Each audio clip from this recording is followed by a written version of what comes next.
باپ بھی بیٹے کو تانا دے کر معاف کرتا ہے، لیکن رب العالمین اپنے خطا کار بندے کو تانا بھی نہیں دیتا، معاف کر دیتا ہے۔ نعرہ تکبیر۔ حدیث قدسی رحمت عالم صلی اللہ علیہ وسلم نے فرمایا، میرا رب کہتا ہے جب کوئی بوڑھا گناہگار شرمندہ ہو کر میرے در پہ آئے، وہ بوڑھا جس کی جوانی چونچلوں میں گزری، جس کا شباب علل تللو میں گزرا، نشہ تھا شباب کا، ترنگ تھی جوانی کی، دولت کی مستی تھی، برادری اور پارٹی کا غرور تھا، رگوں میں گرم گرم خون کی روانی تھی، دولت کی فراوانی تھی،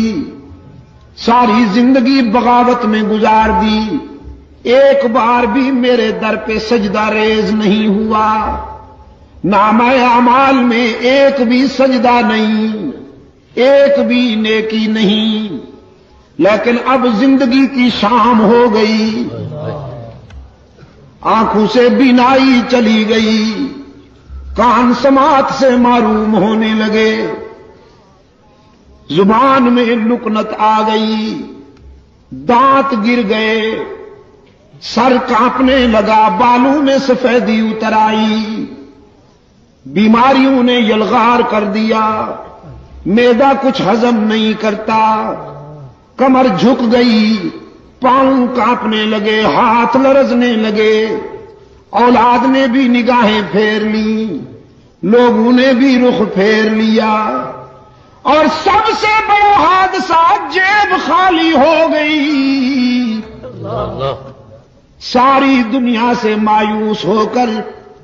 یہ بوڑھا باغی، یہ بوڑھا گناہگار رات کے اندھیرے میں سب سے چھپ کر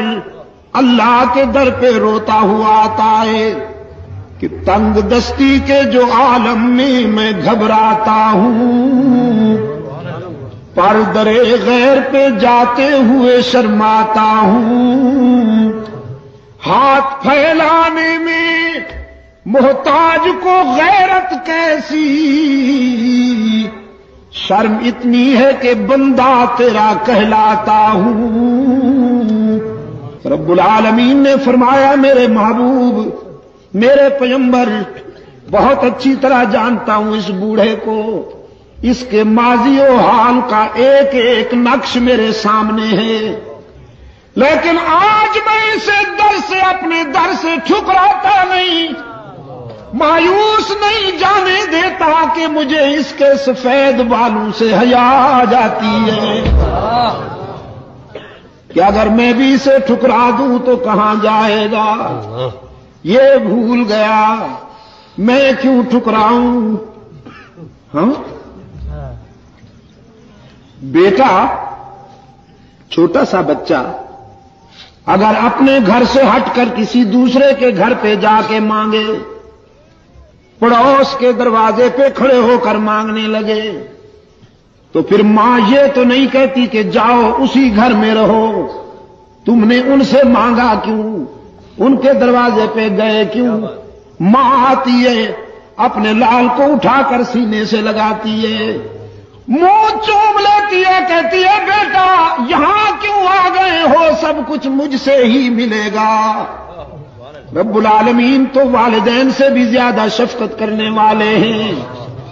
والدین بھی اپنی اولاد پر اتنی شفقت نہیں کر سکتے جتنا محمد کا خدا اپنے بندوں پہ شفیق اور رحیم ہے۔ بغیر کچھ لیے سب کچھ دینے والا کون؟